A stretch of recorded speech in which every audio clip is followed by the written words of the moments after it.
CAG Girish Chandra Murmu है, 14th है, ठीक है। और जो आपका फर्स्ट था वो कौन था? नरहरि राव, पहला नरहरि राव था, गिरीश चंद्र मुर्मू जो 14th है। कैग का वर्णन भाग 5 में मिलता है और आर्टिकल 148 से लेकर 151 तक पद से जन्म उसका अब उसका खरा क्रियाकलाप राष्ट्रपति करेगा, आर्टिकल 148 के तहत आता है। सुप्रीम कोर्ट के जज के समान इसको ट्रीट किया जाता है और शुक्राचार्य असमर्थता के आधार पर को राष्ट्रपति लगा सकता है। टोटल इसका कार्यकाल 6 से 65 वर्ष है। योग्यता संविधान में उल्लिखित नहीं, नॉर्मली IAS होता है, सिविल लाभ का पद धारण नहीं कर सकता। इसका मेन क्वेश्चन बनता है कि इसका कार्य है जो कैग का कार्य 149 के अंतर्गत आता है, 149 के अंतर्गत। और ये इंडियन गवर्नमेंट के सभी खर्चों की जांच करके ऑडिटिंग का काम है इसका खाली। और ये ऑडिटिंग का काम इसका कब से शुरू हुआ था? 1976 से इसका ऑडिटिंग का काम शुरू हुआ है। इसका कार्य आता है 149 में, ठीक है। अब क्या क्या करेगा? अपनी रिपोर्ट किसको प्रस्तुत करेगा? राष्ट्रपति को। कौन से आर्टिकल में? इसका लास्ट वाला आर्टिकल है 151, 151 में। फिर वो राष्ट्रपति संसद के सामने रखेगा और फिर संसद उसको लोक लेखा समिति उसकी जांच करेगी, जो विपक्ष का नेता होता है। और वित्तीय मार्गदर्शक कौन होता है? लोक लेखा समिति का कैग। ये इसकी सभी बैठकों में भाग लेता है लेकिन मतदान नहीं कर सकता, आर्टिकल 88 के तहत है, आर्टिकल 88 रिलेटेड टू कैग, ठीक है। और फिर उसके बाद महान्यायवादी आर्टिकल 76 के अंदर आता है, ठीक है। और ये भारतीय निर्वाचन आयोग की बात करते हैं। प्रारंभ में 1 सदस्य था, अब बहु सदस्य है। CC में 3 शब्द, सदस्य कितने हुए? 3, 1+2। ये आर्टिकल 15 के अंदर आ रहा है। कौन सा? निर्वाचन में 14 नहीं, 15 है। 324 से लेकर 329 तक आर्टिकल है। निर्वाचन आयोग का गठन 1950 में हुआ था, 25 जनवरी 26 जनवरी से एक दिन पहले हुआ था। इसका चयन एक समिति की सिफारिश पर होता है। उस समिति में PM होगा एक। चलो PM तो बैठ गया, निर्वाचन करवा रहे हैं तो वही सब सुप्रीम कोर्ट के जज को तो बिठाना ही पड़ेगा और एक विपक्ष के नेता को बिठा देंगे, सोनिया गांधी जी, प्रधानमंत्री जी और CJI, तीनों मिलके क्या बना देंगे? निर्वाचन आयोग बना रहे हैं भैया। तुम्हारा भी ना रहो, हमारा भी ना रहो, तो फैसला करके जज करो। फिर यहाँ पर हटाना सुप्रीम कोर्ट के न्यायाधीश के समान है। 1+2 होते हैं। तो ये मान लो कि जो इसका मेन है उसका होता है कार्यकाल 6 to 65। ये 3 साल कम कर दिया है सदस्यों को, 3 साल का बेनिफिशियल है, 6 to 62 है।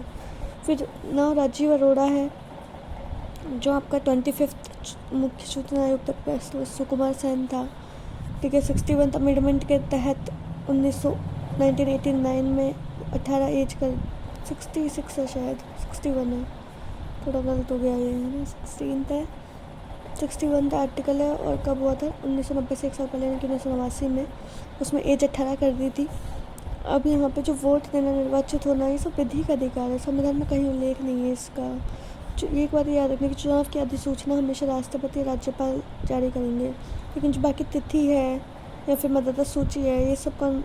चुनाव आयोग जारी करेंगे, CEC।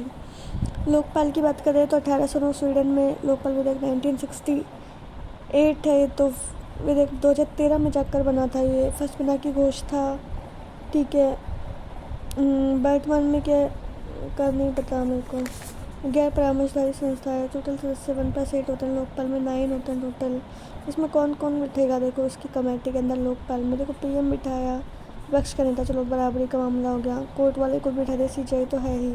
लेकिन लोकपाल के अंदर क्या है? दोनों संसद को के मेन हेड भी बिठाते हैं, यानी कि एक तरह से बोले तो विधि विभाग का कोई अधिकारी हो सकता है और एक स्पीकर हो सकता है। स्पीकर, लोकसभा स्पीकर को शामिल करते हैं, टेक्स्ट ये है बस लोकपाल में, ठीक है। 570 इसकी एज होती है।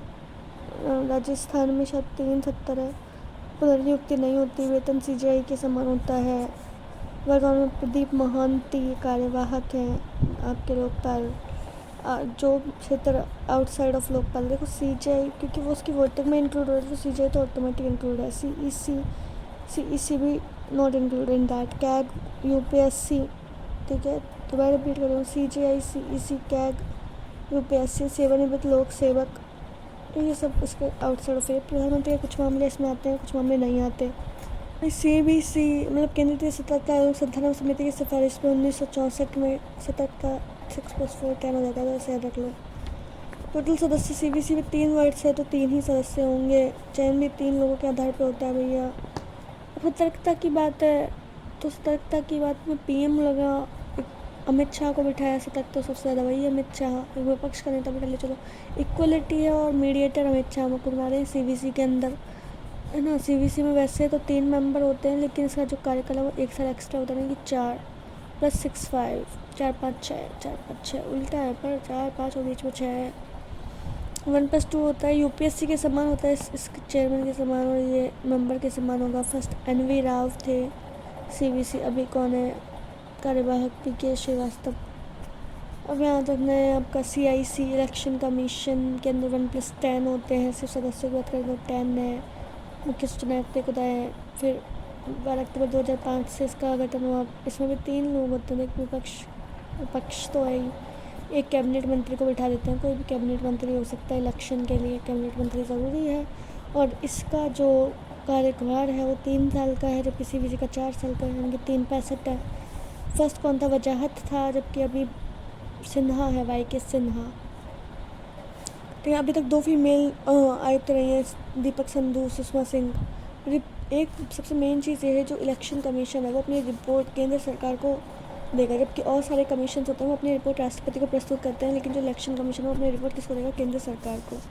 अब यहाँ पे NHRC है। NHRC मतलब मानव अधिकार आयोग के बाद 12 अक्टूबर 1993 को वैसे भी लागू हुआ था। इसमें टोटल कितने मेंबर होते हैं? 13 जानते हैं, और इसमें 15+7 है ना, 15+7 है। इसमें क्या करेंगे कि जो फर्स्ट है वो CJI हो सकता है, मतलब रिटायरमेंट, या फिर अन्य भी हो सकता है कोई उसका सदस्य। ठीक है। पूर्णकालीन के लिए सुप्रीम कोर्ट का जज हो, हाई कोर्ट का जज, मुख्य न्यायाधीश हो, और मानवाधिकार आयोग के 3 विशेषज्ञ हो, 7 सदस्य एक्स्ट्रा होते हैं। पुनर्नियुक्ति के पात्र होते हैं HRC वाले पुनर्नियुक्ति के पात्र होते हैं। चयन समिति में भाई इसकी मानव अधिकार तो सबको ही दे दिया अधिकार है, इसमें विपक्ष और पक्ष तो होता ही है। साथ में होम मिनिस्टर होगा, अमित शाह तो होम मिनिस्टर तो होम तो लेना ही पड़ेगा। और एक स्पीकर लोकसभा में पक्ष का नेता, राज्यसभा में सभापति, राज्यसभा में विपक्ष का नेता। पक्ष विपक्ष इक्वल ही हैं, तो समान राइट्स मिले एक तरह से। राष्ट्रपति को प्रस्तुत करता है। अभी अरुण मिश्रा है, और पहले कौन था? रंगनाथ मिश्रा था फर्स्ट HRC।